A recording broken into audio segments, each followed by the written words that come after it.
نحمده ونستعينه ونستغفره ونعوذ بالله من شرور أنفسنا ومن سيئات أعمالنا من يهده الله فلا مضل له ومن يضلل فلا هادي له ونشهد أن لا إله إلا الله وحده لا شريك له ونشهد أن سيدنا محمدا عبده ورسوله أرسله بالحق بشيرا ونذيرا صلى الله تعالى عليه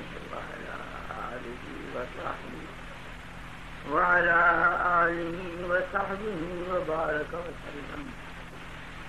أما بعد فأعوذ بالله من الشيطان الرجيم. بسم الله الرحمن الرحيم. سبحان الذي يسرى بعبده ليلا من المسجد الحرام إلى المسجد الأقصى الذي باركنا حوله لنريه من آياتنا إنه هو السميع البصير. جناب صدر گرامی قدر اور معزز حاضرین اجلاس، ابھی 10:30 بجنے والے ہیں. الحمدللہ کہ آپ گھبرائے نہیں ہیں. راتیں بھی لمبی ہیں، بڑی راتیں ہیں، جاڑے کی راتیں، اور ایسے دن بھی ہمیشہ نہیں ہوتے، کبھی کبھی پیش آتے. اور مجھ جیسا آدمی شاید یہ کہنے میں حق بجانب ہو کہ خدا جانے مجھے دوبارہ موقع ملتا ہے یا نہیں. 71 سال میری عمر ہے اور ابھی پرسوں فرد جرم مجھ پر باول پور کی ایریا میں لگا دیا ہے جی کہ تم پر پابندی کی 2 ماہ کے لیے میرے ضلع میں داخل نہ ہونے کی، تم کیوں آ گئے؟ وہ چلا گیا سمے غلطی. 2 ماہ کو میں نے 1 ماہ سمجھا. انگریزی میں نوٹس ہوتا ہے تو نہ ہم انگریز، نہ وہ انگریز، نہ آپ انگریز، نہ ملک انگریز کا، لیکن نوٹس انگریزی. ابھی تک انگریزیت ان کے اندر سے نکلی نہیں. کتنی شرم کی بات ہے کہ پاکستانی باہر جاتا انگریزی میں بولتا. چین کا وزیر اعظم آتا ہے، اسمبلی میں تقریر کرتا ہے، چینی میں کرتا ہے. ہر قوم کا آدمی باہر جاتا ہے، اپنی زبان میں تقریر کرتا ہے. ہمارے اندر غلامانہ ذہنیت اتنی سختی سے شرائط کی ہوئے ہے کہ باہر جاتے ہیں تو انگریزی میں اپنی ترجمانی کرتے ہیں. دنیا کو معلوم نہیں کہ ہماری زبان کیا ہے. بہرحال غلطی سے نوٹس کی خلاف ورزی ہوئی. آپ کو میں ذرا تماشا بتاؤں. نومبر سن 66 سے کیس مجھ پر چلا ہے اور اکتوبر ختم ہو جائے گا. 2 نومبر تاریخ ہے. 12 مہینے ہو گئے. 12 مہینے ہو گئے اور سارا قصہ اتنا ہے. نوٹس ڈسٹرکٹ مجسٹریٹ نے دیا، میں نے وصول کیا، اس کی خلاف ورزی ہوئی. غلطی سے ہوئی، غلط فہمی سے یا جان بوجھ کر. سارا کیس یہ میرا اقرار ہے کہ میں نے اس کے خلاف کیا، لیکن غلط فہمی سے کی. اتنی سی بات ہے، مہینہ سال گزر گئے. اب فیصلہ ہم قریب ہو جائے. دوسرا ایک موجودیہ ہے اعتبار کا، اس نے نوٹس دیا ہے، ابھی تعمیر نہیں ہوئی. اطلاعیابی اس نے دعویٰ کیا کہ تمہارے مضمون سے میری بڑی بےعزتی ہوئی. میں ہوں موجودیہ، جدھر جاتا ہوں لوگ کہتے ہیں وہ امریکہ کا کتا جا رہا ہے، وہ امریکی ایجنٹ جا رہا ہے. میری بڑی توہین ہوئی ہے، لہذا یا تم معافی مانگو یا پھر تیار ہو جاؤ. میں تو تیار بیٹھا ہوں. اس نے استغاثہ کر دیا ہے، ابھی مقدمہ شروع نہیں ہوا. خدا کرے شروع ہو جائے، بڑے بڑے لوگ کھینچے جائیں گے عدالت میں. مودودی صاحب کو بھی تشریف لانا پڑے گا انشاءاللہ، اور مریم جمیلہ کو بھی بلاؤں گا انشاءاللہ. امین حسن اصلاحی کو بھی بلاؤں گا، بڑے بڑے جداری لوگوں کو بلاؤں گا، سارے راز کا استحباب ہو جائیں گے انشاءاللہ۔ یہودیوں مودودیوں کا رشتہ بھی میرے پاس آئے، ساری باتیں۔ حبیب اللہ خان کو بھی بلاؤں گا جو پرانا وزیر داخلہ تھا، جو کہتا تھا ان کو 2200 روپئے مل رہے، آپ کو بلاؤں، مزہ آ جائے گا انشاءاللہ۔ میرے محترم دوستو، بات یہ ہوئی کہ جب میں اتنی عمر کا آدمی دوڑتا بھاگتا ہوں، کبھی بہاولپور، کبھی پشاور، کبھی وہ بیچارہ بھی ڈر جاتا، اسی مہینے کے لیے مجھے پابند کر دیا تھا میرے ضلع پشاور میں نہ آنا، اب وہ ختم ہو گئی، ادھر سے لگاتے ہم ادھر چلے جاتے ہیں، ادھر سے واپس آتے ہیں، وہ ختم ہوتی ہے، پھر وہاں جاؤ۔ ایک مذاق لگا ہوا ہے، کھیل لگا ہوا ہے۔ میرے محترم دوستو، آپ کو بھی یہ محسوس نہ کرنا چاہیے کوئی وقت نہیں ہے، 12 بجے تک معمولی بات ہے، ہم تو جاگتے ہیں، سفر بھی کرتے ہیں، بولتے بھی ہیں، وقت پر کھانا بھی نہیں، وقت پر نیند بھی نہیں، اللہ نے توفیق دی ہے، وہ اسی میں ہمارا آتما تھا، اور ہماری نیت دین پر رکھے کہ نیت ہماری خدا کی، یہ اس کے ہاتھ میں ہے، وہ مقلب القلوب۔ حضرت مولانا عبداللطیف صاحب مدثر کی بڑی پیاری تقریر ہو رہی تھی، لیکن تقریر اکھڑی ہوئی، وہ جان رہے تھے کہ ایک اور کو بھی تقریر کرنی، جلدی جلدی جلدی جلدی فرما رہے تھے، مجھے بڑی کوفت ہو گئی، اطمینان کے ساتھ سننے کے قابل تھا ان کا مضمون، عصمت انبیاء کا مضمون، معمولی مضمون تو نہیں، ہمارا ایمان کا دار و مدار ہے، جس شخص کے دل میں کسی نبی کی ذرا سی توڑی نہ آئی اسی وقت کافر ہو، کوئی معمولی بات تو نہیں، انبیاء کو بھی تخت مشق بنایا ہوا ہے آج، خدا انگریز پر ہزاروں لعنتیں کرے، یہ ساری شرارت وہ بنا دے، ساری شرارت وہ بنا دے، مجال کیا مسلمانوں کے ملک میں کبھی ایسا ہو جاتا، کھلم کھلا ایسا لکھا جاتا، ایسا کہا جاتا۔ عصمت انبیاء کا بڑا قیمتی مضمون حضرت مولانا نے اختصار کے ساتھ جلدی جلدی چند امثال نظائر پیش فرمائے، بڑا قیمتی مضمون تھا، میری طبیعت تھی کہ یہ مفصل ہو جاتا، لیکن اتنے تنگ وقت میں وہ نہیں کر سکتے، خیر جتنا بھی ہوا بڑا اچھا ہوا، اور کچھ نئے معلومات جیسے ہمارے مقابلے میں لوگوں کی عورتیں بھی میدان میں آ گئی،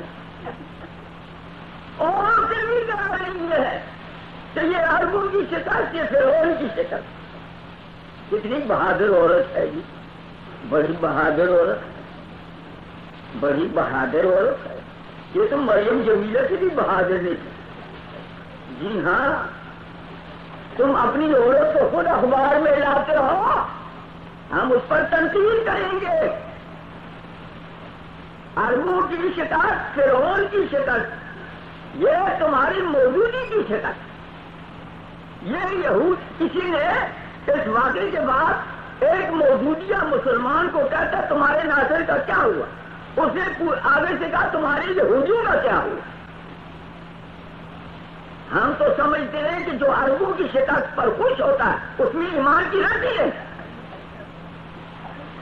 تم سمجھتے نہیں، میں مثال بتاتا ہوں، ابھی میں نے شروع نہیں کیا اور میں اس موضوع پر نہیں کچھ کہوں گا، لیکن میں چلتے چلتے بتا دیتا ہوں آپ کو، مسئلہ سن لیجئے، قرآن سے بتاتا ہوں، حضور سرور کائنات صلی اللہ علیہ وسلم ابھی مکہ معظمہ میں ہیں اور ہجرت نہیں فرمائی، ایران اور روم کی لڑائی چھڑ گئی، ایرانی تھے آتش پرست، رومی تھے عیسائی اہل کتاب، ایرانی مشرک اور اہل کتاب رومی، مسلمان خوش ہو رہے ہیں کہ رومیوں کو فتح ہو، مشرک خوش ہو رہے ہیں مکہ کے کہ ایرانیوں کو فتح ہو، ہیں دونوں کافر، کیوں بھائی رومی بھی کافر تھے ایرانی بھی کافر تھے یا نہیں، دونوں کافر، اور مسلمان بیٹھے ہوئے صحابہ کرام مکہ معظمہ میں،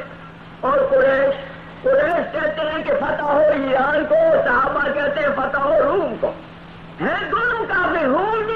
ایران بھی. کیوں بھائی؟ دو کافروں میں سے جو ذرا ہلکا کافر ہے اس کی فتح پر بھی صحابہ خوش ہو رہے ہیں، اور یہ عربوں کی شکست کو پھر ان کی شکست کراتے ہیں. یہ عربوں کی فتح پر خوش نہیں ہو رہے. بغلے بجاتے تھے جب ان پر قیامت گزری، یہ بغلے بجاتے تھے. بی تفاوت راز کجا تاب کجا، یہ قامت دین ہو رہا، یہ قرآن کو قائم کیا جا رہا ہے. آپ میری بات سمجھیے جو یہ بتلائی روم اور ایران کی، یا قرآن کی آیت پر سمجھ. اعوذ باللہ من الشیطان الرجیم. الف لام میم. غلبت الروم فی ادنی الارض وهم من بعد غلبهم سيغلبون في بضع سنين. قریب زمانے میں، قریب ملک میں، قریب زمین میں روم والے مغلوب ہو گئے، شکست کھا گئے. لیکن یہ مغلوب ہونے کے بعد چند سالوں کے اندر اندر پھر غالب آ جائیں گے. یہ اللہ نے تسلی دی صحابہ کو، کیونکہ شکست ہو گئی روم کو، ایران کو فتح ہوئی، مشرک خوش ہو گئے، صحابہ غمگین تھے. صحابہ رنجیدہ ہوئے کہ اہل کتاب کو شکست ہو گئی. دیکھو بھائی، صحابہ کو غم ہوا کہ اہل کتاب کافروں کو شکست ہو گئی، اور مجھے خوش ہوئے کہ ایران کو فتح ہو گئی، وہ خوش ہو گئے. یہ بھی اب آپ موجودوں کا اندازہ لگائیں نا، اس کی بیگم صاحبہ کا اندازہ لگائیں. اس حضرت کی بیگم صاحبہ سلمہا بِأَلْقَابِهَا، شکر ہے کہ ابھی آئی ہے میدان میں. دو چار دفعہ اور آئے تو آپ اور کرتوتیں بھی سامنے آ جائیں گی. لاؤ تم بیگم کو، ہم بھی چھانیں گے تمہاری بیگم.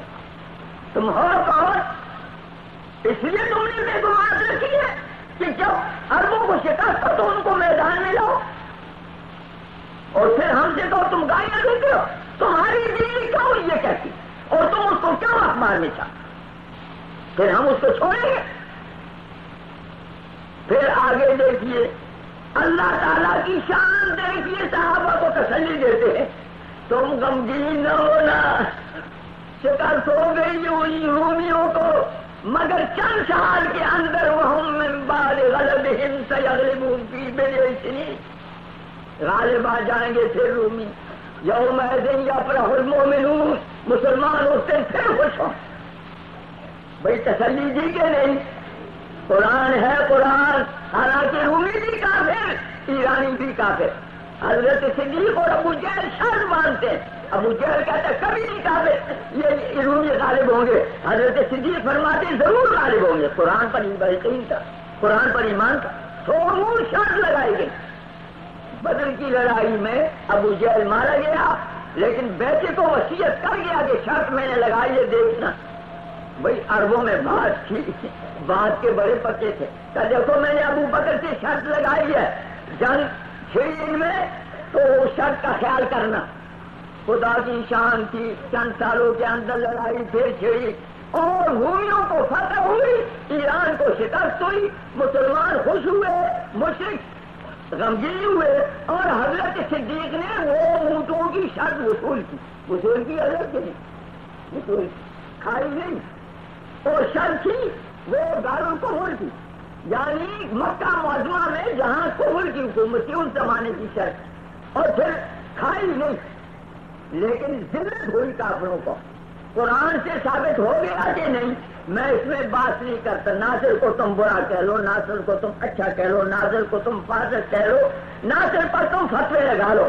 میں پوچھتا ہوں کیوں بھائی مصریوں عربوں کی شکست پر کسی مسلمان کو خوش ہونا چاہیے؟ عربوں کی اس شکست کو فرعون کی شکست قرار دینا یہ کسی مسلمان عورت اور مسلمان بیگم کا کام ہونا چاہیے. یہ موجودی کی بیگم کون ہے؟ ماہیہ بیگم الموجودی ماہیہ. یہ چیز کیا ہے؟ یہ تو نے گھر میں کیا چیز رکھی ہے؟ میں تو ہوں ایسا، میں تو پھر چھانتا ہوں. کچھ نہیں کہا تم، مجھے تو کہنا پڑے گا. تم قرآن کے خلاف کہتے ہو، وہاں قیامت گزر گئی، سچ کہتا ہوں قیامت گزر گئی، 40 لاکھ کی آبادی ہے قاہرے کی، 40 لاکھ، ایک جہاز مقابلے میں باقی نہیں رہا عربوں کا، یک طرفہ 1000 جہاز بمباریاں کر رہا ہے 40 لاکھ کے شہر پر، کیا حشر ہوا ہوگا وہ؟ اس کا تصور بھی نہیں کیا جا سکتا، تصور بھی نہیں۔ اور اشتہار پھینکے جا رہے ہیں کہ ناصر کو نکالو تو بمباری بند کرتے ہیں۔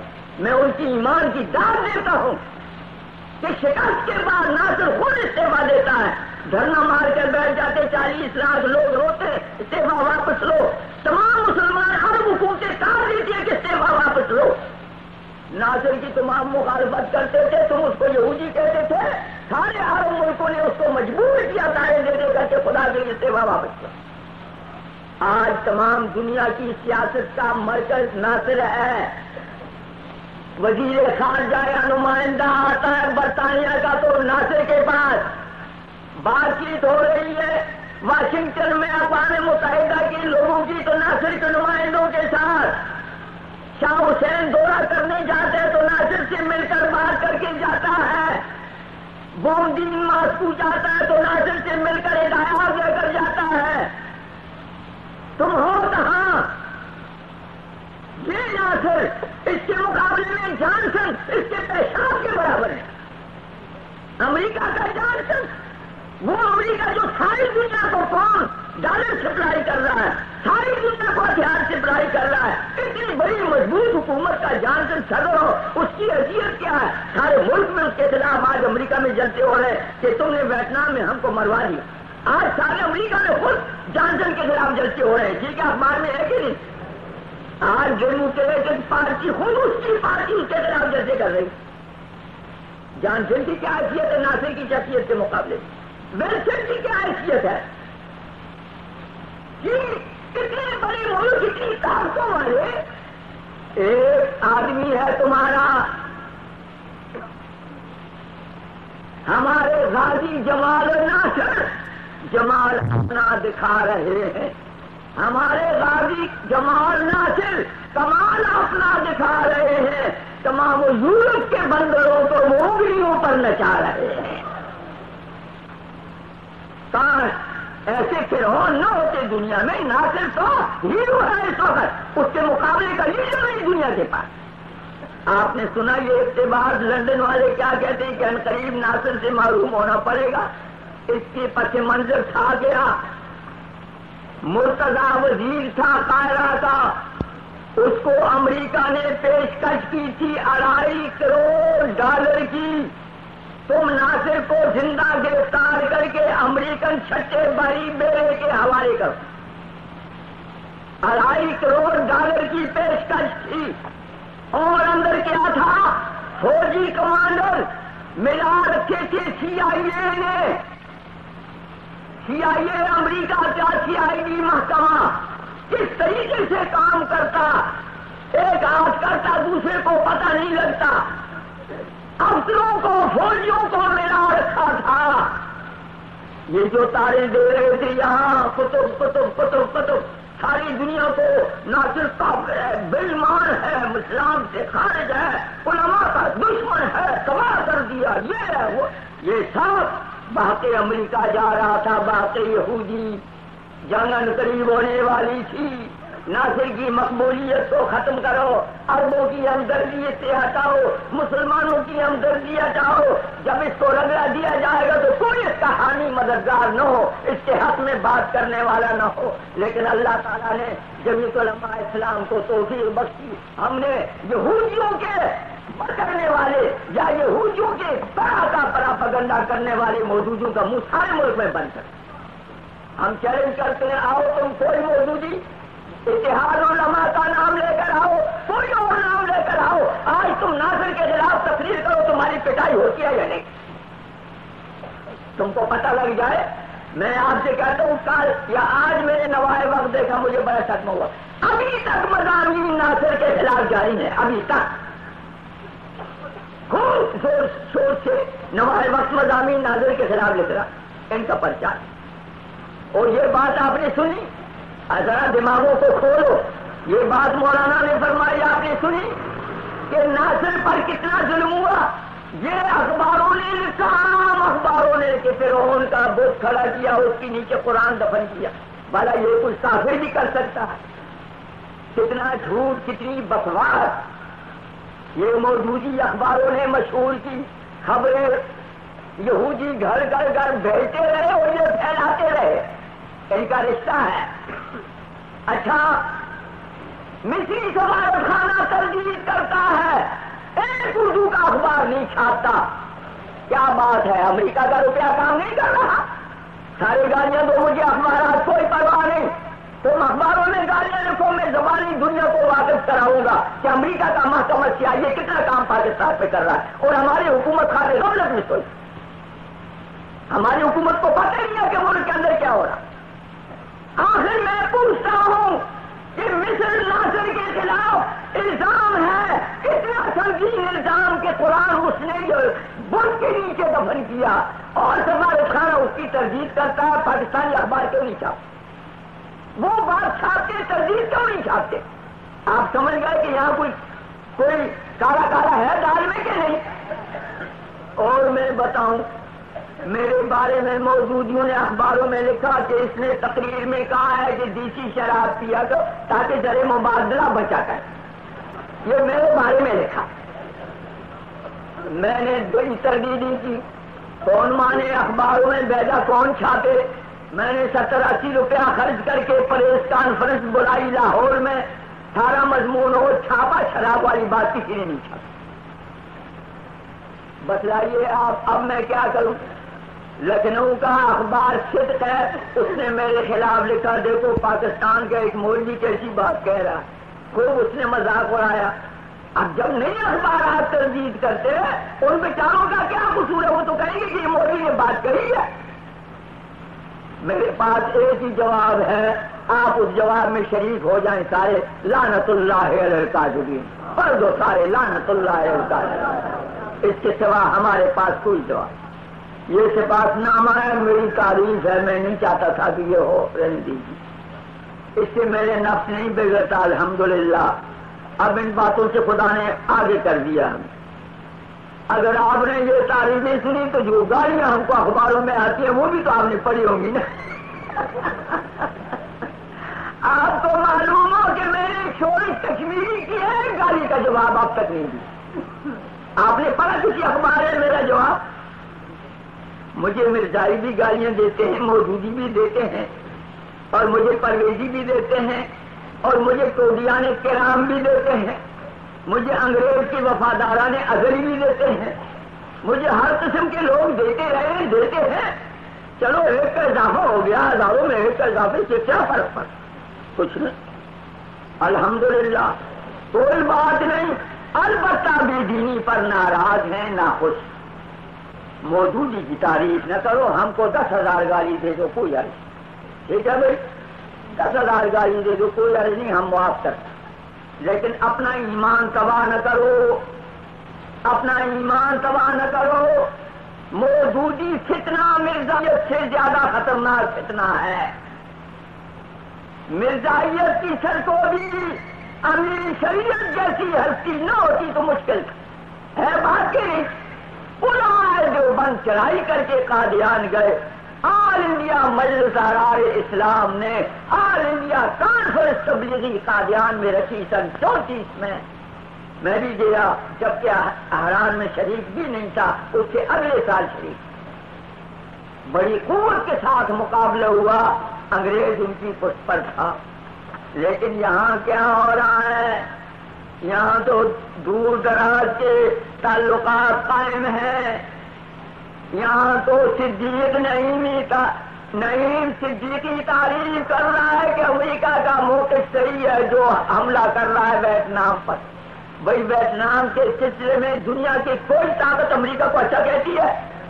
کوئی شخص اچھا کہتا ہے؟ امریکہ والے بھی برا کہتے ہیں، ٹھیک ہے، ایک مودودی جماعت ٹھیک ہے، نعیم صدیقی کہتا ہے امریکہ کا موقف ٹھیک ہے۔ میں نے اخبار میں پڑھا، بھارتی نمائندے نے امریکہ سے ہتھیار مانگے، انہوں نے کہا تم اعلان کرو کہ ویتنام کے بارے میں ہمارا موقف صحیح ہے، تم اعلان کرو تو ہم فوجی مدد دیں گے۔ امریکہ اس بات کے لیے کہ ہمارے موقف کو صحیح کہا جائے کتنی بڑی رشوت دینے کو تیار ہے۔ یہ نعیم صدیقی مفت کہہ رہا ہے، یہ نعیم صدیقی مفت اخبارات میں مضمون شائع کر رہا ہے کہ امریکہ کا موقف ٹھیک ہے۔ ان باتوں کو ہم سمجھتے ہیں، ان باتوں کو ہم سمجھتے ہیں۔ میرے محترم دوستو، بات میں نے ختم کر دی، درمیان میں چھڑی تھی حضرت مولانا مدثر کی تقریر کے سلسلے میں آیت کریمہ میں نے پڑھی ہے، معراج شریف کی آیت۔ یہ مہینہ رجب مبارک کا ہے، اسی رجب کے مبارک مہینے میں حضور صلی اللہ علیہ وسلم کو معراج شریف ہوئی۔ معراج شریف جانتے ہیں آپ، ضلع جہلم مسلمانوں کا ضلع ہے، اور الحمدللہ دین کا شوق رکھنے والے مسلمانوں کا ضلع اور بہادر مسلمانوں کا ضلع۔ ان کو دین سے دلچسپی، کیوں بھائی ہم یہ مانتے ہیں یا نہیں کہ اس جسم مبارک کے ساتھ سرور کائنات صلی اللہ علیہ وسلم اپنے جسد مبارک کے ساتھ جاگتے میں مسجد حرام سے مسجد اقصی کو گئے اور وہاں سے ساتوں آسمانوں پہ گئے، جنت دوزخ کی سیر کی، اسی رات واپس آ گئے۔ ایمان ہے کہ نہیں؟ بہت سے لوگ ہیں جو نہیں مانتے، وہ عقل کے پتلے، وہ عقل کے بندے ہیں، وہ کہتے ہیں کہ یہ بات ہماری سمجھ میں نہیں آتی، یہ ہو کیسے سکتا ہے؟ وہ ابو جہل کی روحانی اولاد، ابو جہل نے بھی بڑا بڑا پگنڈا کیا تھا۔ پہلا مخالف معراج کا ابو جہل، دوسرا مخالف مرزا غلام احمد، تیسرا مخالف ڈاکٹر فضل الرحمان۔ سمجھے ڈاکٹر فضل الرحمان بڑا نیک آدمی ہے، بڑا نیک آدمی ہے۔ میرے خیال سے شیطان بھی کہیں گوشے میں چھپا بیٹھا ہوگا، منہ چھپائے بیٹھا ہوگا، اس سے شرماتا ہو۔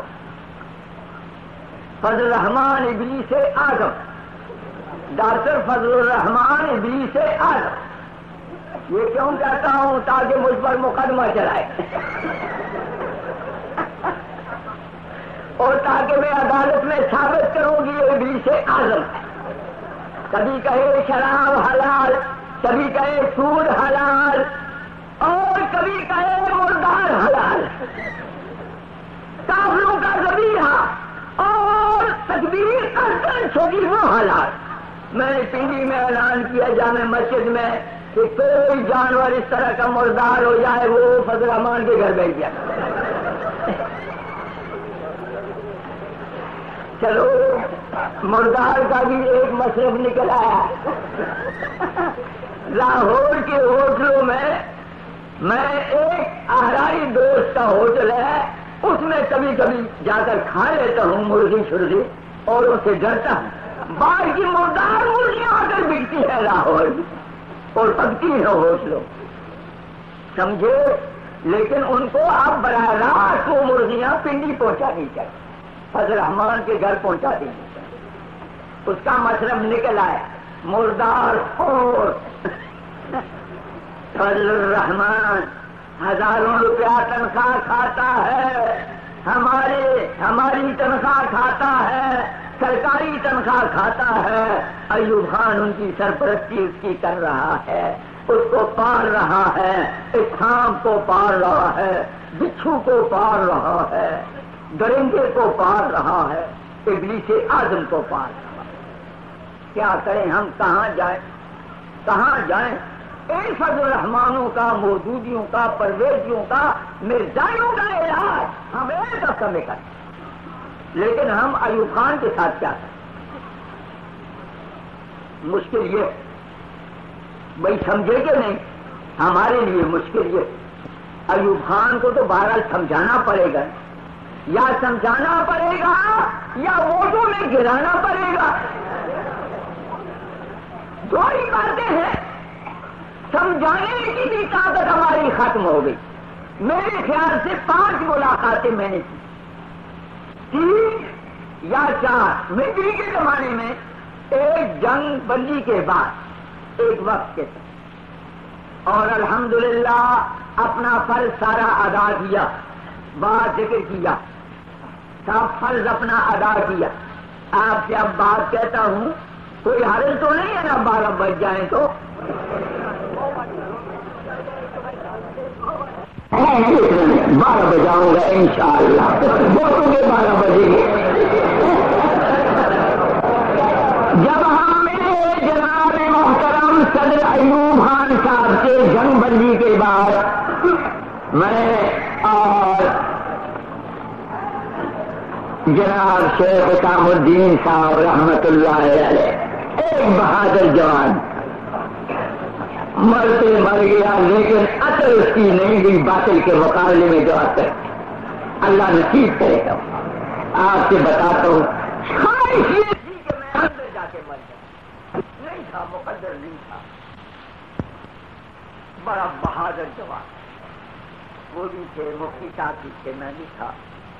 میرے اس بہادر جوان نے، بوڑھے کو میں جوان کہہ رہا، جوانی بدل نہ بعمر، اس نے کہا صدر صاحب کو کہ یہ جو مخلوق تعلیم ہے، لڑکے لڑکیاں جوان آمنے سامنے اکٹھے کالجوں میں بٹھائے ہیں، ان کو خدا کی جگہ اگر پڑھانا ہی ہے ان کا کالج علیحدہ کرنا۔ کیوں بھائی، کام کی بات ہوئی کہ نا، 10 کروڑ مسلمانوں کی نمائندگی ہوئی یا نہ ہوئی؟ دوسری طرف موجودی صاحب پہلے مل چکے تھے، ہم بڑے محترم کھڑے بیٹھے، بزرگان شان بنائی اور زبردستی تصویریں اتار کر اخباروں میں دی۔ ہماری تصویر بھی آئی ہے، لیکن یاد رکھیں ہمارا کوئی دخل نہیں، خود حکومت نے لے کر بھجوائی، دور کھڑا۔ میرے دوستو، اس بوڑھے جرنیل نے سامنے ہمارے فرض اپنا ادا کر، یاد نہیں کہ صدر صاحب نے کیا جواب دیا، ٹال دیا اور کیا جواب۔ میں نے ایک بات کی، میں نے کہا کہ آپ کو معلوم ہے 2 اگست کے جنگ میں خبر شائع ہوئی، ستمبر سن 65 سے 2 ماہ پہلے لندن میں مرزائیوں کا اکٹھ ہوتا ہے، اور بقول اخبار کے 75 مرزائی انجمنوں کے نمائندے لندن میں اکٹھے ہوتے ہیں، کیونکہ اماں ان کی لندن ہے، لندن میں اکٹھے ہوتے ہیں، اور وہاں سر ظفر اللہ تقریر کرتا ہے، سر ظفر اللہ، میں تو اس کو پاؤں ظفر اللہ کہا کرتا ہوں، میرا بھی خطاب دیا ہوا ہے۔ سر ظفر اللہ تقریر کرتا ہے کہ اگر کہاں پر سر اقتدار آنے کا خواب دیکھ رہے ہیں، امریکہ میں، انگلستان میں، یا ہندوستان میں، یا پاکستان، یہ کہاں پر سر اقتدار آنے کا خواب دیکھ رہے ہیں؟ اس بات کی تحقیق ہونی چاہیے، نگرانی ہونی چاہیے، احتیاطی تدابیر ہونی چاہیے کہ نہیں؟ صدر صاحب یاد نہیں مجھے کہ انہوں نے کس طریقے سے اس کا جواب دیا، بہرحال آئے بائیں سائیں کر کے نیت سے نہیں کہتا، کوئی تسلی بخش جواب انہوں نے اس کا بھی مرمت نہ فرمایا۔ میرے محترم دوستو، ان دنوں میں مرزائی وہ کر رہے تھے اور مودودی صاحب صحابہ پر برس رہے، قوم کو یہ اس طرح الجھانا چاہتے تھے، وہ تدبیریں سوچ رہے تھے مرزائی، اور یہ کر رہے تھے، اور عیسائی کیا کر رہے تھے؟ عجیب واقعات ہیں۔ عیسائی کیا کر رہے تھے؟ عیسائیوں کا گرل اسکول تھا حیدرآباد میں، وہاں استانی عیسائی استانی کل سے چھٹیاں دے رہی ہے، آج مسلمان جوان لڑکیوں کو بلایا ہے سامنے، اور ان کے سامنے قرآن لے کر پھاڑ کر ٹکڑے ٹکڑے کر کے زمین پر بات۔ کیوں بھائی؟ کچھ سمجھے؟ یہ اس حملے سے کچھ دن پہلے کی بات ہے، بھارت کے حملے سے، کچھ سمجھے؟ یوں ہوا کہ یہ لڑکیاں کل چھٹی ہے، کل سے تعطیلات ہیں، یہ لڑکیاں گھروں میں جائیں گی، یہ ہنگامہ مچائیں گی، تو قرآن کے ٹکڑے ٹکڑے کر کے چیر پھاڑ کر زمینوں پہ پٹک دیا۔ عیسائی معلمات نے، مسلمانوں میں جوش پیدا ہوگا، مسلمان جلوس نکالیں گے، جلسے کریں گے، اور ہم افسوس سے مل ملا کر امریکہ کے CIA زندہ رہے، مل ملا کر گولیاں چلا دیں گے، مسلمانوں پہ گولیاں چلیں گی، سارے ملک میں شور ہو جائے گا کہ قرآن کی توہین ہو رہی ہے، حکومت گولیاں چلا رہی ہے، حکومت کے خلاف ایک طوفانی ملک میں طوفانی آواز پھیل جائے گی، پراپیگنڈا شروع ہو جائے۔ وہ یہ سوچ رہے تھے عیسائی، سمجھ میں آئی بات بھیا کے خدا کی شان ہے، ایسے ہی ہوا۔ لڑکیوں نے جا کر گھروں میں کہا، مسلمانوں کو پتہ لگا، وہ مسلمان مدرسوں کے نوجوان اور دوسرے مسلمان سروں پہ کفن باندھ کے نکل آئے کہ ان کی ایسی تیسی دیکھا جائے گا، پھر کالج کے نوجوان، پھر تمام مسلمان، ہنگامہ 14 لاکھ مسلمانوں میں برپا ہو گیا حیدرآباد کے۔ حکومت نے آرڈر دے دیا، فلاں جگہ سے آگے مت بڑھو ورنہ گولی چل جائے گی، کوئی چیز کامیاب ہوئی۔ خدا زندہ رکھے، فضل محمود خان SP تھا اس وقت، اب معلوم نہیں کیا ہے اور کہاں ہے، لیکن اس وقت وہ SP تھا وہاں، دیندار مسلمان، وفادار مسلمان، فوراً پہنچ گیا، اپنے آپ کو خطرے میں ڈال کر موٹر لے کہا کیا ہے، جی ایسی تیسی اس حکومت کی اور ان افسروں کی ہم ان کی خبر لیتے، ایک سین بجا دیتے قرآن کی توہین۔ انہوں نے کہا تم چاہتے کیا ہو، کہا ہمارے ساتھ DC بات کرے۔ ہم نے کہا تم کون سے آدمی بھیجتے ہو DC کے پاس، لاؤ موٹر میں ملا دیتا ہوں۔ ہم نے تو اس عورت کو نکال دیا، تم سے پہلے نکال دیا ہے، اور ہم نے ان کے کیسے کردار تک پہنچانے کا فیصلہ کیا ہے۔ تم ملنا چاہتے ہو میرے ساتھ، میں DC سے ملاتا ہوں، نمائندے اپنے لاؤ بیٹھاؤ، میں کمشنر سے بھی ملانا چاہتا ہوں، آؤ۔ تو نمائندے بٹھائے، ان کے پاس لے گئے، ان کے جوش کو ٹھنڈا کیا، معاملے کو سنبھال لیا۔ یہ تو سارے ملک میں عیسائی یوں کرنا چاہتے تھے، مرزائی اس طرح کرنا چاہتے تھے، اور اس نے صحابہ میں پوچھتاچھ شروع کر دی تھی، اور اگر نزاکت کا احساس نہ ہوتا اور آج سنت والجماعت اگر حقیقت و رواداری سے اور پاکستان کی وفاداری کے جذبات سے کام نہ کرتے، ہم صحابہ پر کیوں اچھالنے والوں کا کنارے کاٹتے؟ کوئی معمولی بات ہے؟ آج ہمارے سامنے ہمارے ماں کو باپ کو کوئی برا کرنے کیسے آتا ہے؟ صحابہ کے حضرت عثمان رضی اللہ تعالی عنہ، واحیاہم عثمان، حضور بیٹھے ہیں، تشریف فرما ہے، صحابہ بیٹھے ہیں، حضرت عثمان تشریف نہیں آئے، ایک ایک صحابی آتے ہیں، حضور اسی طرح بیٹھے ہیں۔ جب حضرت عثمان آئے، حضور کی پنڈلی مبارک ذرا سی ننگی تھی، ذرا سی، تو جب وہ تشریف لائے تو اپنی پنڈلی چھپا دی، سنبھل کر بیٹھے۔ صحابہ نے عرض کی، یا رسول اللہ، اور ان کے وقت میں آپ نے ایسا نہیں کیا، عثمان کے وقت میں کیوں ایسا کیا؟ فرمایا کہ عثمان سے خدا کے فرشتے بھی شرماتے، جس سے خدا کے فرشتے کا نبی شرمائے، اس سے یہ بے شرم نہیں شرما ہے، بے شرم کے نہیں۔ میرے دوستو، ہم کیسے معاف کریں؟ پیغمبروں پر تنقید کے تیر چلائے تم چپ، صحابہ پر تیر چلائے تم چپ، خدا پر جھوٹ بولے تم چپ۔ میرے پاس دلائل ہے، میں نہیں کہتا، خدا پر بھی موجودی نے جھوٹ کہا، تم چپ۔ موجودی کا نام ہم نے تمہیں مرچ لگ جائے، تمہاری ماں مر جائے، تم بڑھ جاؤ، کیوں بڑھ دو؟ ہم تنقید کرتے ہیں، ہم یہ ثابت کرتے ہیں کہ موجودی صاحب نے جو لکھا غلط لکھا۔ اگر تم آج ایک بات اتحاد کی کہتے ہو، کیوں تم نے اتحاد علماء کا ڈھونگ رچایا؟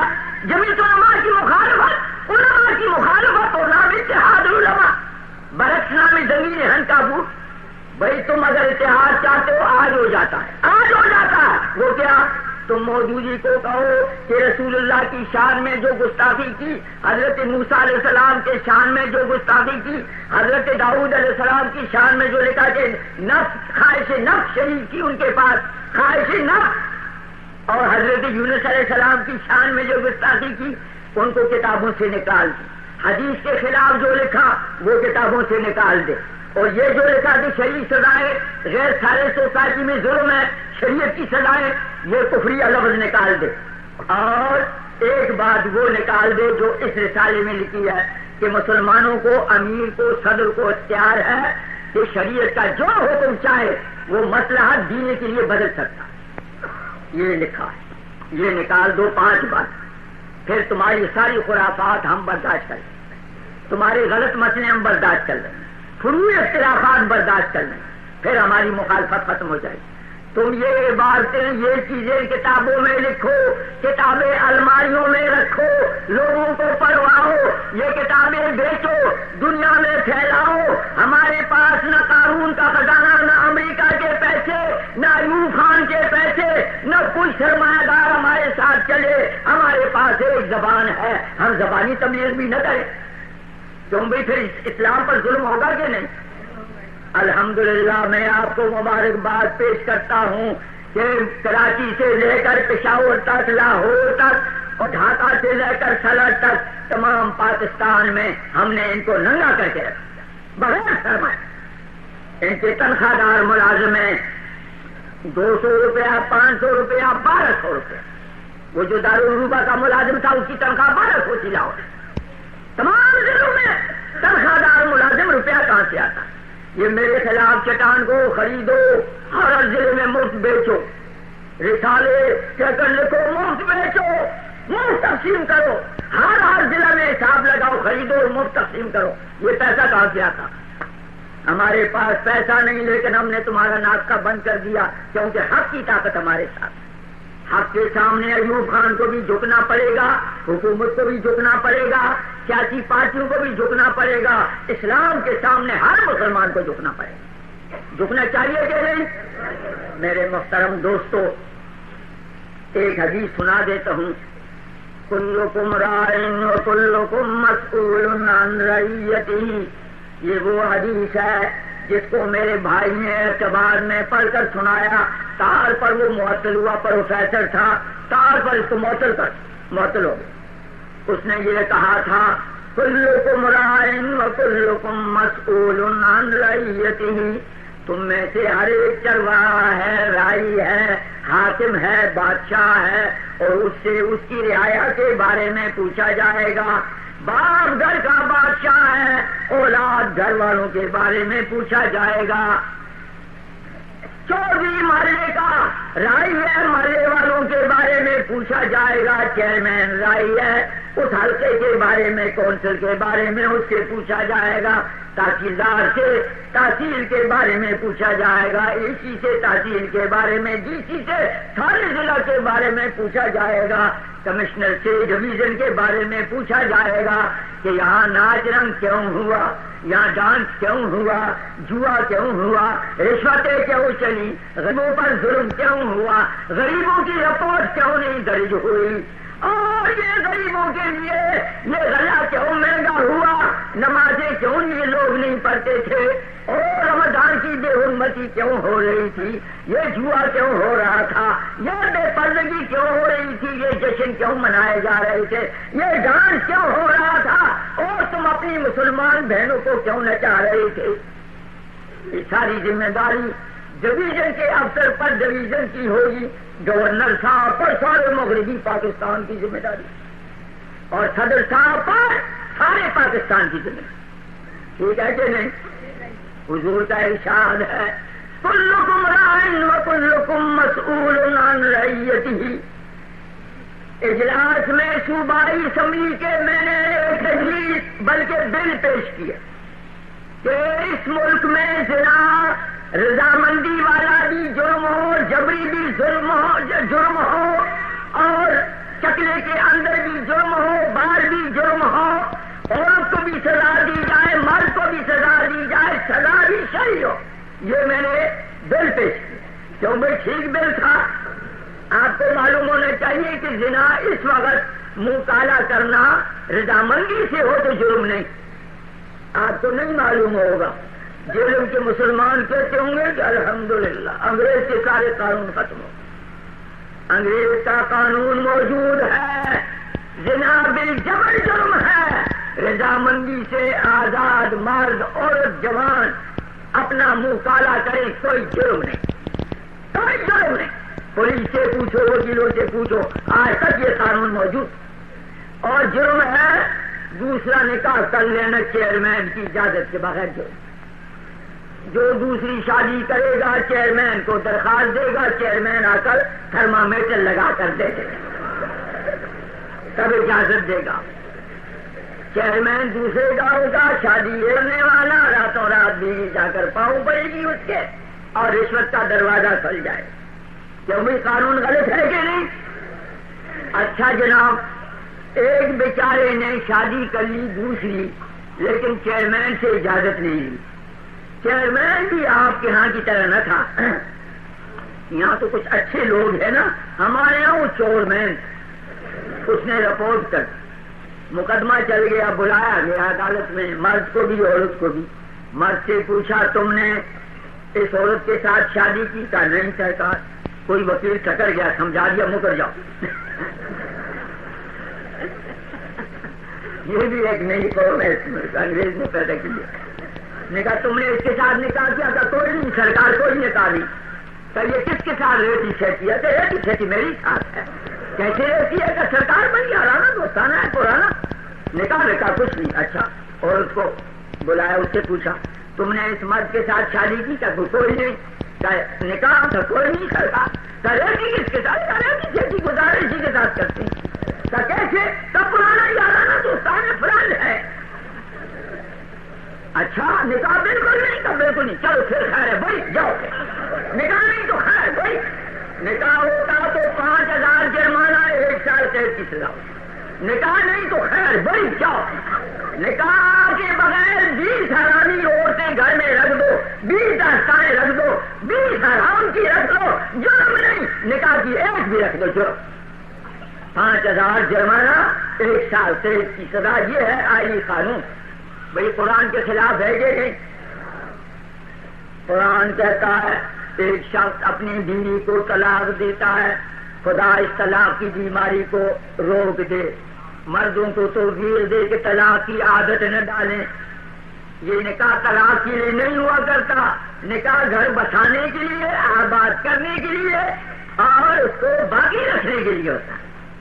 لیکن شیطان لگا ہوا ہے، غصہ بھی آ جاتا، ذرا سی بات ہے بگاڑ ہو جاتا. وقت ہوتا تو میں کہتا اگر ذرا سی بات ذرا حوصلہ کرے تو گھر کبھی نہ بگڑے، گھر کبھی نہ بگڑے. خامن کیا کرتا ہے کہ جب بیوی گھر میں آتی ہے تو امتحان لینا شروع کرتا. پڑھایا نہیں ابھی تو بیچاری ماں کے گھر سے واقف ہے نا، یہاں کی عادتیں، یہاں کے اخلاق، یہاں کے طور طریقے تو نہیں جانتی. پڑھائے بغیر امتحان لینا شروع کرتا، اور جب فیل ہوتی ہے تو بیچاری پر ظلم کرتا. اور ہمارے یہاں تو رواج یہ ہے کہ پہلی رات مارو مارو مارو تاکہ مار معاف کرے. آدھا معاف کرتی ہے، پھر بیچاری پٹتی ہے، سارا معاف کرتی ہے، تب جا کے جان چھوٹتی ہے. اب یہ رواج ختم ہوا. اب جا کر خدا کے فضل سے، پہلے یہ رواج تھا ہمارے یہاں کہ غربا پشتر روزے اول، یہ مثال تھی ہمارے ہاں. اب جا کر خدا نے فضل کیا، اس قسم کے رواج ختم ہوئے ہیں. تو بہرحال امتحان پڑھانے سے پہلے امتحان لیتے. بھائی پڑھاؤ، اس کو سمجھاؤ، اپنی راہ پہ لگاؤ، دین پڑھاؤ، یہاں کے حالات سے واقف کراؤ. پھر نافرمانی کرے تو رنج کی بات ہے. نہیں ایسا کرتے ہیں. اسی طرح نماز نہ پڑھے تو کچھ نہیں کہتے، بددینی کرے تو کچھ نہیں کہتے. دال میں نمک ذرا بھی کم ہو تو پھر لڑ پڑتے. ایک اسی طرح مہمان ایک شخص کے آئے ہوئے تھے، دال پکائی کچھ اسی طرح کی، کمزور تھی، نمک کم تھا. بس جا کر بیوی کو اتنی کہا نمک ذرا کم ہے، اس نے بھی ہنڈی اٹھا کر سر پہ دے ماری. وہ دال ساری بہ گئی اور ہنڈی گلے میں لٹک گئی. باہر آیا، کسی نے کہا کیا ہے یہ؟ کہا یہ سنت نبی لٹکی ہوئی ہے. وہ اصل میں شادی نہیں کرتا تھا، مولوی نے کہا سنت ہے کرو. تو اس نے کہا یہ سنت اب گلے میں پڑی ہوئی ہے، کیا دیا جائے. دو طرفہ دیکھیے، حضور نے ارشاد فرمایا خیرکم خیرکم لأہلہ. تم میں سے بہتر وہ شخص ہے جو گھر والوں کے حق میں بہتر. باہر تم میرا کیا بگاڑو گے، بڑے کا کیا بگاڑو گے، طاقتور کا کیا بگاڑو گے؟ جو تمہارے حق کے نیچے ہے، کمزور ہے، گھر والی ہے، معصوم ہے، تم اس سے اخلاق کا سلوک کرو، اس کے ساتھ نرمی برتو، تم اس کے حقوق پورے کرو اور اس کا دل اپنے قابو میں کرو. یہ ہے سب سے بڑا ہونا. خیرکم خیرکم لآلی، اپنے آل و عیال کے حق میں جو بہتر ہو وہ خدا کے یہاں بہتر. یہ بڑا مضمون ہے. یہ گھروں میں کیوں مصیبت پیدا ہوتی ذرا ذرا سی بات پر. اللہ تعالیٰ رحم فرمائے، دو طرفہ ایک دوسرے کے حقوق کی ادا کرنے کی توفیق عطا فرمائے. اور خدا کا شکر ہے ہم لوگوں کے گھروں میں بڑی خیریت. لاہور کراچی زیادہ بگڑ گئے. وہاں گھروں میں خاوند کا کوئی کنٹرول نہیں، خاوند بیچارے کا کوئی کنٹرول نہیں. صبح لیڈر اٹھتا ہے، موٹر پر بیٹھ کر ادھر جاتا ہے دائیں، لیڈی اٹھتی ہے بیگم صاحبہ موٹر پر بیٹھ کر ادھر جاتی ہے. خاوند 4 بجے گھر کو واپس آتا ہے، بیگم صاحبہ 8 بجے آتی ہے رات. نصب کا کیا اعتبار رہا؟ اور ادھر حکومت نے اور مہربانی بھی فرمائی، خاندانی منصوبہ بندی. خاندانی ایسا معلوم ہوتا ہے بڑا کوئی خاندان کا شریفانہ کام ہو رہا ہے. بڑے بڑے خاندان بن رہے ہیں، بڑے بڑے خاندان. یورپ میں یہ بات چلی تھی بدماشی کی خاطر، اپنا گناہ چھپانے کے لیے وہ آلات استعمال کرتے تھے. وہ لعنت آ گئی اس ملک میں، چلتی رہی تھوڑی بہت.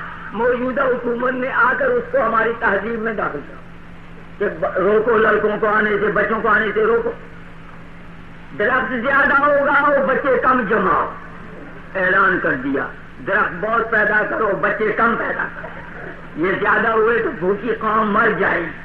تم کو رزاق ہو، ہمارے رزق دینے کے تم ذمہ دار ہو. چین میں 70 کروڑ آبادی ہے، چین میں خاندانی منصوبہ بندی نہیں، اور ساری دنیا چین سے ڈرتی ہے. اور چین ہی دنا کر کہتا ہے امریکہ کو تم بھی ایٹم بم چلاؤ، ہم بھی چلائیں گے. تم ہمارے آدھے لوگ مار ڈالو گے اور تمہارے سارے لوگ مر جائیں. پھر بھی حکومت دنیا میں ہم کو کرنی. امریکہ ہگتا ہے. چین چین چین ہو رہا. چین کو اقوام متحدہ تک میں نہیں داخل کرنے دے. کیا اقوام متحدہ کفن چوروں کی جماعت، کفن چوروں کی جماعت، قوموں کی آزادی کی حفاظت کرنے والی، دنیا میں امن کی دعوے دار، امن قائم کرنے کی ذمہ دار بنی ہوئی، کتنے ہزاروں میل سے آ کر ویتنام پر بمباری کرتا ہے. بڑی گورنمنٹ بمباری کرتی ہے، کوئی پوچھنے والا نہیں ہے. آج تک 3 لاکھ چھوٹے معصوم بچے تقریباً قتل ہو گئے. بوڑھوں اور جوانوں اور عورتوں کی بات نہیں، معصوم چھوٹے بچے 3 لاکھ کے قریب مارے گئے. پرواہ نہیں. یہ ہے اقوام متحدہ، یہ ہے اقوام متحدہ کہ ہتھیار دیے، سازش کی اور امداد کی ساتھ، اور یہودیوں کو عالموں کے خلاف اکسایا، جارحانہ کارروائی کرائی. یہ ہے اقوام متحدہ. بھارتی جارحیت کے خلاف آج تک مذمت کا لفظ نہیں آیا. یہ ہے اقوام متحدہ کا فنچوروں کی جماعت. میرے محترم دوستو، بات کہتا تھا میں، اقوام متحدہ کی رپورٹ ہے کہ یورپ اور امریکہ میں 60% آدمی حرامی پیدا ہوتی ہیں. 60% لوگ وہاں کے حرامی ہیں. یہ اقوام متحدہ کی رپورٹ ہے. اور یہ کون حرامی ہے؟ یہ کواریوں کی اولاد گنی ہے انہوں نے. خاوندوں والوں کو تو کوئی بھی نہیں کہتا نا یہ حرامی ہوا. حالانکہ میں آپ سے پوچھتا ہوں، جو رات دن عورتوں کے تبادلے کرائے، تیری میرے ساتھ ناچے، میری تیرے ساتھ ناچے، سارے دن تمہارے ساتھ سیر سپاٹا کرے اور خلوت جلوت میں ملتی رہے، نسب کا کوئی اعتبار رہ سکتا ہے؟ یورپ میں یہ 60-70% تو یوں ہی انہوں نے کواریوں کا کہہ دیا. حلالی ملنا بڑا مشکل ہے یورپ امریکہ میں، بڑا مشکل ہے. حرامیوں کے بڑے لازم ہیں. ایک شخص نے لکھا تھا لندن کے بارے میں کہ لندن میں 99% سارے حرامی ہیں، 1 ملکہ حلالی ہے. میں نے کہا ملکہ سے ڈر کر اس نے کہا. یہ لندن کے بارے میں ایک انگلینڈ والے نے لکھا، ملکہ کو مستثنا کیا. میں نے کہا یہ ڈر کے مارے مستثنا کیا. بہرحال ہم بھی کچھ نہیں کہتے بیچاری ملکہ کو. ملکات کو کیا کہیں، ملکے بیچاریاں کیا ہیں. آج کل حکومت ملکوں کی ہے، عورتوں کی حکومت ہے. جو عورتیں کہتی ہیں وہ ہو جاتا ہے. یہ آئلی قوانین ہیں. بڑا شور مچایا علماء نے، مسلمانوں نے. حکومت نے کہا کہ تم جلدی کیوں کرتے ہو، اسمبلی میں پیش کرو، منسوخ کرا دو. ہم نے کہا آپ نے جلدی کیوں کر دی؟ اسمبلی کا انتظار کرتے آپ نے کیوں آرڈیننس جاری کر دیا؟ کہا کہ مجھے عورتوں نے مجبور کیا. میں نے کہا مجھے تو کوئی عورت نہیں مجبور کر سکتی. صدر کو کیسے مجبور کر دیا عورتوں نے؟ قرآن کے خلاف قانون نافذ کر دی. تو قرآن پاک کا حکم ہے جب کوئی خاوند اپنی بیوی کو طلاق دے، 3 طلاق دے دے، تیسری طلاق دے دے، فلا تحل له من بعد حتى تنكح زوجا غيره. اب 3 طلاق کے بعد تیسری طلاق دے دینے کے بعد اب یہ پہلے خاوند کے لیے حلال نہیں.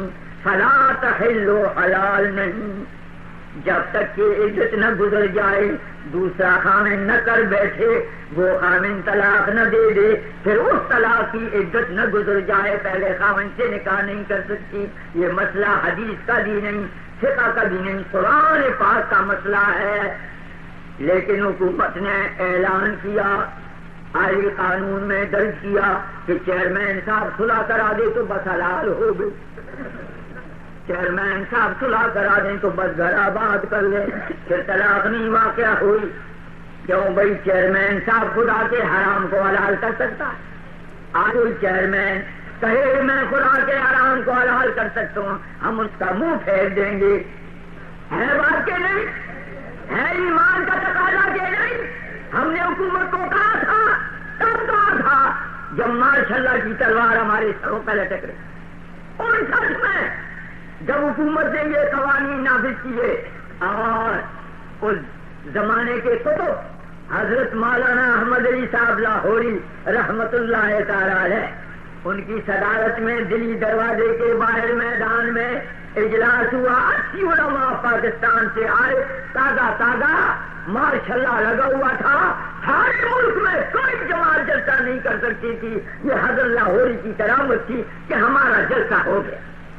جلسے میں مخالف موافق سارے آئے کہ ماشاء اللہ میں جلسہ ہو رہا ہے، دیکھو کیا بنتا ہے. اس میں ہم نے حکومت کو متنبع کیا کہ تم نے کروڑوں مسلمانوں کی دل آزاری کی ہے، اسلام کے احکام میں تحریف کی ہے، یہ قوانین غلط ہیں، علماء اور مسلمان اس کو نہیں مانیں گے اور ان کو بہت جلد منسوخ کرو ورنہ ملک کی اشتراک کی ذمہ داری تم پر ہوگی. یہ ہم نے اعلان کیا.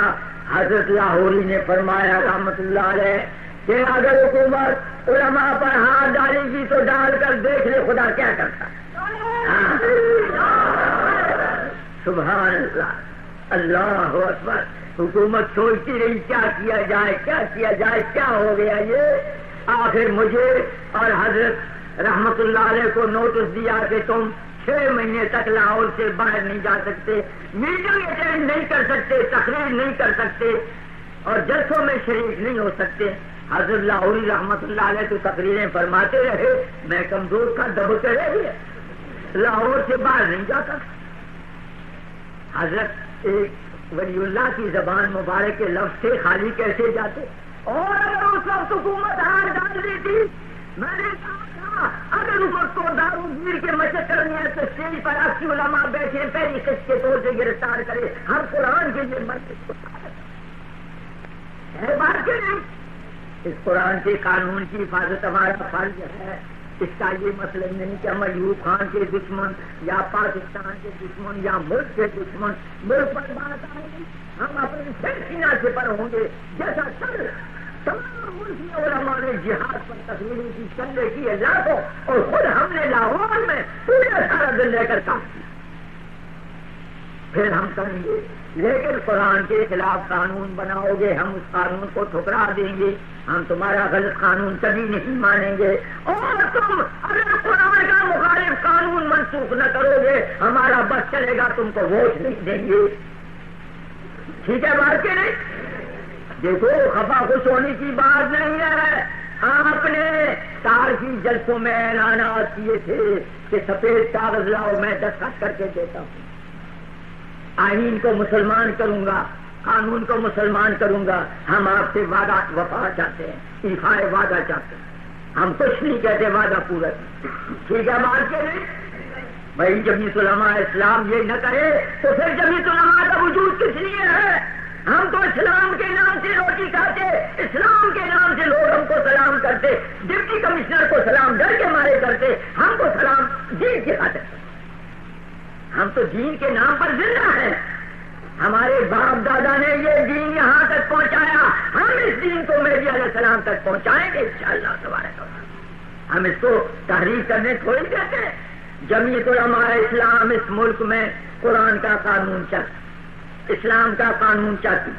میرے محترم دوستو، آئینی قوانین کی ساری دفعہ اسلام کے خلاف، اور ہمارے حضرت مولانا عبدالحامد صاحب بدایونی قدس سرہ یا سلمہ ربہ یا مدت سرہ، اللہ زندہ رکھے، بوڑھے ہیں، خدا صحت بھی دے، لیکن خدا توفیق دے۔ اسلامی مشاورتی کونسل میں ہیں، ان کو بھی خدا توفیق دے، اور صاحبزادہ فیض الحسن کو بھی خدا توفیق دے، اور پیر دیول کو بھی خدا توفیق دے کہ یہ ایوب خان کو جا کر حق پہ ہے کہ نہیں، حق کہنا فرض۔ وہ ہزاروں روپیہ تنخواہ لیتے، یہ پرمٹ لیتے، اور وہ بھی پرمٹ لیتے، بنگلے بناتے، اور کروڑوں روپے کی عمارتوں کی بنیاد رکھتے۔ یہ سب کچھ چھوڑ کر اگر تم حق نہ دو گے، حدیث تم کو گھومنا چاہتا ہے بات کی نہیں۔ میں غریب، میں مسکین، میری غریب جماعت، میری غریب طالب علم، تمام ملک کے 10,000 علماء حق تکلیفیں اٹھا رہے ہیں اور پابندیاں سہ رہے ہیں، کہیں خارج کیے جا رہے ہیں، کہیں داخلہ بند ہے، کہیں زبان بند ہے، کہیں گرفتاریاں ہو رہی ہیں، کہیں نوٹس مر رہے ہیں، کہیں فرد جرم لگ رہا ہے، کبھی 60 پر مقدمہ ہے۔ ابھی یہاں سے آپ کے ہمارے حضرت مولانا قاضی مظہر حسین تک پر کیس ہے، حضرت مولانا عبداللطیف صاحب پر کیس ہو رہا ہے۔ سارے ملک میں یہ علماء حق تکلیفیں اٹھا رہے ہیں، تم پرمٹ لے رہے ہو، تم مزے اڑا رہے ہو، تم بنگلوں میں رہتے ہو، اور تم صدر کو کہتے ہو کہ صدر میرا مرید ہے، حالانکہ صدر تمہارا مرید نہیں، تم صدر کی مرید ہو۔ صدر تو پیرانے پیر ہے، وہ سب کا پیر ہے، ان میں سے کوئی بھی اس کا پیر نہیں۔ وہ گورنروں کا بھی پیر ہے، کمشنروں کا پیر ہے، پیروں کا پیر ہے، اور مولویوں کا بھی پیر ہے۔ خدا سرکاری مولویوں سے بچائے، سرکاری پیروں سے بچائے، سرکاری نبیوں سے بچائے۔ سرکاری نبی جانتے ہو، پرانا ہو گیا نا مرزا، اور سرکاری مولوی جانتے ہو، فیضی صاحب راولپی۔ کل عید ہے، اس لیے کہ حکومت نے کہہ دیا کل عید ہے، کل عید ہے، ہم نے کہا عید نہیں ہے۔ بچے بچے کے کان تک بجلی میں آواز پہنچاتی، عید نہیں ہے۔ شہری کے وقت منادیاں کرائی، ڈنڈورے پٹوائے، عید نہیں ہے۔ روزہ مت خراب کرو، خود جناب ہنگامہ ہو رہا ہے، عید ہے، عید ہے۔ 4 جگہوں میں سرکاری عید ہوئی اور 64 جگہوں میں دوسرے دن عید پڑی۔ سرکاری مولوی فیضی تھا، اور پھر ہمیں گرفتار کیا، پھر مجھے بھیجا لورا لائی، پنڈی سے 600 میل دور۔ پنڈی سے جب تک 600 میل دور نہ کرو، اس وقت تک ہمارا دماغ ٹھیک نہیں آتا۔ پھر 5,500 روپیہ مجھ پر خرچ کیا، پونے 2 مہینے۔ مجھے مہلت دی، اللہ تعالیٰ نے وقفہ دے دیا، چلو ذرا دما کرو، ذرا آرام کرو، ذرا دماغ تازہ کرو۔ جو میں آپ سے سچ کہتا ہوں، الحمدللہ 20 سال تک میں نے ان کی تفسیروں کا مطالعہ نہیں کیا، جتنی توفیق مجھے پونے 2 مہینے میں ملی۔ الحمدللہ تازہ دم ہو کر آ گیا۔ اب سن لیں حکومت، کل اگر عید کے مسئلے میں حکومت پھر غلط فتویٰ دے گی کہ کل عید ہے، ہم اعلان کر دیں گے پرسوں ہی۔ توبہ تو نہیں کرنی نا، یا کر لیں توبہ؟ آپ کی کیا رائے ہے؟ توبہ نہیں کرنی نا، پھر آپ ہمارے ساتھ ہوں گے نا۔ جزاکم میرے دوستو، مخالفت نہیں، ہم نے صدر صاحب کو کہا تھا، لکھا تھا اس میدان میں نہ ہو، یہ عید اور یہ دینی مسئلے علماء پر رہتے۔ اگر یہاں تک لکھا تھا ہم نے، اگر تم اعلان کر دو کہ کل عید ہے اور شرعاً عید نہ ہو، تم لوگوں کے منہ میں زبردستی روٹی کو شہر سکو گے؟ ہم نے بہت کچھ لکھا، سمجھایا تھا، لمبے لمبے خطوط لکھے تھے، ہم نے مخالفت کی ہے، لیکن ہم مسئلے کو کیسے بدلیں؟ مسئلہ شریعت کا کیسے بدلے؟ ہم فیضی تھوڑی ہے. تو میرے محترم دوستو، سرکاری نبی، سرکاری مولوی، سرکاری پیر جانتے ہو؟ جب صدارتی الیکشن ہو تو وہ چہرے میں گھس جائے تو میں چہرے میں گھس گیا، میں نے کامیاب کرا دیا.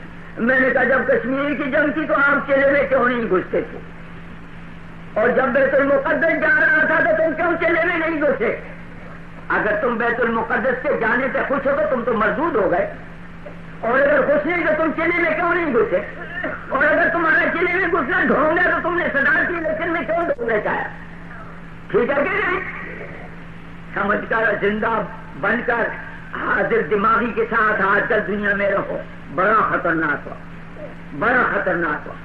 میرے دوستوں، وقت زیادہ ہو جائے گا اور مجھے خواہ وعدہ خلافی کرنی پڑے گی 12 بجے کے بعد، اس لیے سمیٹ کر میں اپنے اصلی مضمون کی طرف آتا ہوں جو معراج شریف کے بارے میں نے آیت کریمہ پڑھی ہے.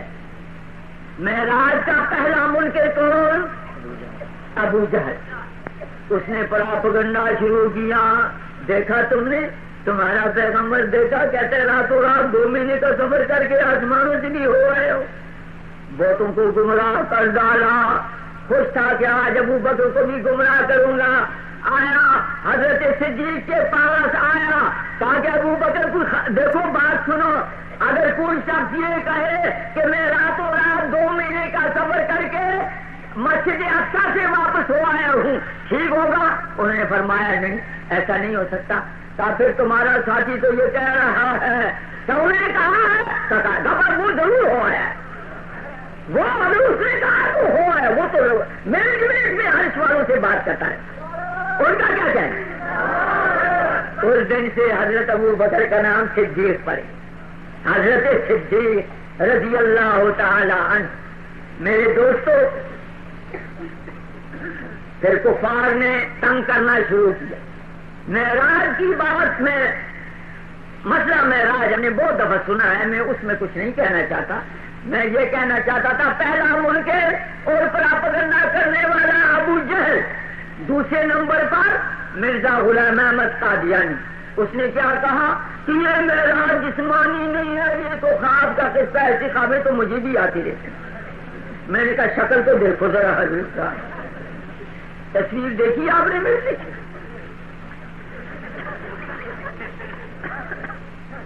دیکھیے اپنی کتنوئی میں تب تصویر. میں نے کہا شکل دیکھو، یہ معراج کی اس کو خوابیں ہیں. اور کہتا ہے کہ آدھا اسلام خدا رسول کا حکم آنا ہے، آدھا اسلام انگریز کی تابے داری میں. اس کو خواب معراج کی آتی. بانو مٹھیاں بھرتی تھی تو خواب معراج کی آتی تھی. یہ بانو کا ذکر میں نے کر دیا، لطیفہ سناؤں گا آپ کو. وہ لکھا انکوائری رپورٹ میں، منیر نے لکھا، منیر بھی عجیب چیز تھی. منیر نے لکھا کہ اس مولوی کو بانو سے بڑی الفت ہے. میرا لکھا کہ یہ بانو کا ذکر تقریر میں بہت کرتا ہے، یہ انکوائری کورٹ کی رپورٹ میں ہے. میں نے تقریروں میں کہا کہ مجھے دلچسپی نہ 14ویں صدی کے پیغمبر کو بانو سے دلچسپی. 14ویں صدی کا جھوٹا پیغمبر پاؤں دبواتا ہے تو میں اگر دبوانے کا ذکر کروں تو کیا؟ میرے محترم دوستو، چلا گیا منیر اپنی عاقبت خراب کر کے. خدا توبہ کی توفیق دے دے. یہ دعا کریں گے خدا توبے کی توفیق دے، نہ دے تو نہ دے، سر کھائے. اپنا سر کھائے گا، کیا کرے گا؟ خدا کا کیا بگاڑ سکتا؟ بہرحال دوسرے نمبر پر مرزے نے انکار کیا. تیسرے نمبر پر یہ دجال آیا. فضل الرحمان نے لکھا کہ یہ معراج جسمانی، یہ معراج قرآن والا، یہ تو افسانہ ہے، یہ تو کہانی بنائی ہوئی. انا للہ و انا الیہ راجعون. کیوں بھائی؟ اس کے ابلیس اعظم ہونے میں شبہ ہو سکتا؟ معراج شریف تم نہیں مانتے. روس نے کتیا بیچی اوپر کی طرف کو، دنیا میں شور مچ گیا. امریکہ نے بندر بھیج دیا. جواب میں یہاں کے انگریزی خان ہمارے پیچھے پڑ گئے. دیکھو جی، روس نے کتیا بھیج دی، امریکہ نے بندر بھیج دیا، ہم ہی تو مولوی نے تباہ کیا. یہ کہتے ہیں قرآن پڑھو، نماز پڑھو، قرآن پڑھو، قرآن. ارے بھائی قرآن روکتا ہے تم کو ہوائی جہاز بنانے سے؟ میں پوچھتا ہوں، قرآن روکتا ہے ہوائی جہاز بنانے سے؟ نماز تم کو روکتی ہے تم بم بنانے سے، روزہ تم کو روکتا ہے راکٹ بھیجنے سے، یا دینداری تم کو، حیاداری تم کو روکتی ہے ٹینٹ بنانے سے، فوجی تیاری سے تم کو دین روکتا ہے یا حکم دیتا ہے؟ قرآن تو حکم دیتا ہے، مولوی تو سنا سنا کر مر گیا، وَأَعِدُّوا لَهُم مَّا اسْتَطَعْتُم مِّن قُوَّةٍ وَمِن رِّبَاطِ الْخَيْلِ تُرْهِبُونَ بِهِ عَدُوَّ اللَّهِ وَعَدُوَّكُمْ، تیاری کرو دشمنوں کے مقابلے کے لیے جہاں تک تم سے ہو سکے، میں قوت، جو قوت تم پیدا کر سکو۔ قرآن تو یہ حکم دیتا، مولوی تو یہ کہتا ہے، اس میں مولوی کا کیا قصور ہے؟ امریکہ نے، روس نے کتیا چڑھائی، امریکہ نے بندر چڑھایا، تم کھوتا چڑھا دو۔ مولوی خفا نہیں ہوتا، تم ہاتھی چڑھا دو، چلو تم چڑیا چلا دو، چوہا چڑھا دو، ہم تو شکر کریں گے کہ چلو بھی ہماری بھی کوئی چیز چڑھ گئی۔ چڑھاتے تم نہیں، گالیاں ہم ہی دیتے۔ اب سمجھے بھائی، 100 سال انگریز نے تم کو سائنس پڑھائی، نوجوانوں کالج کے، میں اس کا قائل نہیں کہ کالج کے تھوڑے اچھے زیادہ برے یا بعض اچھے بعض برے، سارے اچھے۔ یہ کالج مسجد کے درمیان انگریز نے دیوار کھڑی کی تھی، ہم نے وہ دیوار گرا دی ہے، سارے مسلمان ایک ہیں، رسول کی عزت پر سب مرنے کو تیار، اسلام کو سب زندہ دیکھنا چاہتے ہیں، سارے کے سارے۔ اگر کوئی اب غلطی کمی ہے تو وہ ہم میں ہے، اگر ہم نہ سمجھا سکے تو ہمارا قصور، اور حکومت کا بھی قصور ہے، سب کوئی ذمہ دار حکومت ہے۔ کالج میں کہتے ہیں دین کی تعلیم، کل غلطی کر بیٹھے نا، تعلیم کا محکمہ غلطی کر بیٹھا، خلافت راشدہ کا باپ نکال ڈالا، خلافت راشدہ کا باپ درسی کتاب سے نکال ڈالا۔ ہم نے کہا چور بتاؤ کس نے نکالا، وہ چور ہمارے حوالے کرو، وہ شیطان، وہ باپ کس نے نکالا؟ ابو بکر صدیق عمر فاروق کا حال اگر اسلام کی تاریخ سے نکالو، اسلام کی تاریخ میں رہ کیا جائے؟ جو نقشہ اسلام کا سرور کائنات صلی اللہ علیہ وسلم نے بنایا تھا، اس نقشے میں رنگ تو انہوں نے بنا۔ اسلامی تاریخ سے تم یہ نکالتے ہو، تم ہو کون؟ تم مٹھی پر شیعوں کو خوش کرنے کے لیے ایسا شیطانی قدم اٹھاؤ گے، ہم تمہارا دماغ نہیں کرتے، تم کو پتہ ہونا چاہیے، ہم ہر قربانی کے لیے تیار ہیں۔ میں نے سنا غالباً صحیح ہوگا کہ صدر صاحب نے ماسکو سے ٹیلی فون کیا، یہ کیا قصہ ہے، یہ کیا ہو رہا ہے ملک میں، یہ کیا کر رہا ہے تم؟ بہرحال میں جس طرح تجویز میں ہے، میں بھی جمعیت علماء اسلام کے کارکنوں کو، خاص کر ڈیرہ اسماعیل خان کے کارکنوں کو مبارکباد۔ سب سے پہلے انہوں نے ہم کو اطلاع دی کہ یہ باپ نصابی تعلیم سے نکال دیا گیا ہے، انہوں نے ہم کو مراسلہ گورنمنٹ کے مراسلے کی نقل دی، ہم نے اس کو شائع کیا، اعلان کیا، اس کے خلاف احتجاج کیا۔ پھر تنظیم اہل سنت نے سنی کانفرنس بلائی، جس کے بلانے میں ہم سب کا مشورہ شریک تھا۔ 500 سنی علماء نے مطالبہ کیا کہ یہ شیعہ مطالبات غلط ہیں اور یہ خلافت راشدہ کا باب درج کرو اور موجودی کی کتاب ضبط کرو جس میں صحابہ پر کیچڑ اچھالا گیا۔ یہ مطالبات ٹھیک ہے یا نہیں؟ ہاتھ کھڑا کرو جو اس مطالبات کی تائید کریں، سزا کو ملنا۔ آج محمد علی خان نے، وزیر تعلیم نے اسمبلی میں اعلان کیا کہ جس نے بھی ایسا کیا اس نے غلط کیا، یہ غلطی ہوئی ہے اور ہم اس کو تاریخ کا لازمی جز قرار دیں گے۔ خلافت راشدہ اگر تاریخ اسلام میں نہ ہو تو وہ تاریخ مکمل ہی نہیں ہے۔ ہم محمد علی خان کے اس اعتراف غلطی کا شکریہ ادا کریں، ہم اچھی بات پر کہیں گے۔ محمد علی خان نے جرأت کر کے غلطی مان لی کہ یہ غلط ہوا، لیکن غلطی ماننا بھی تو معمولی بات نہیں ہے۔ چور ہم کو نہیں بتایا کہ یہ چوری کی کس نے کی، یہ کون ٹکر گیا تھا نصاب تعلیم۔ ایسے چوہے گھسے ہوئے ہیں حکومت کے اندر اندر، کٹرتے رہتے۔ میرے دوست کو بات کہتا تھا میں، صحابہ کرام کی بات عقل میں آنے لانے کی معراج شریف کے سلسلے میں بات یہ کہی ہے کہ تیسرے نمبر پر انکار کیا فضل الرحمان نے، وہ فضل الرحمان جو مولوی کا بیٹا ہے، خدا کے لیے اولاد ترجمے نہ پڑا، کچھ تو ایک جماعت رہے نہ دین سے واقف، خدا کے لیے ترجمے نہ پڑا، پڑھے ترجمے لڑکے نوجوان ہمارے پڑھے، ان کے لیے ہمارا مطالبہ ہوگا کہ دینی تعلیم ہو، ان کے اخلاق کی اصلاح کرو، وہ ہمارا سرمایہ ہے۔ ہم چاہتے ہیں کہ انجینئر بھی اس ملک میں ہوں، ڈاکٹر بھی ہوں۔ پہلے انگریز کے زمانے میں 18,000 روپئے ماہانہ پر 18 سال کا پورا کیا کرتا آج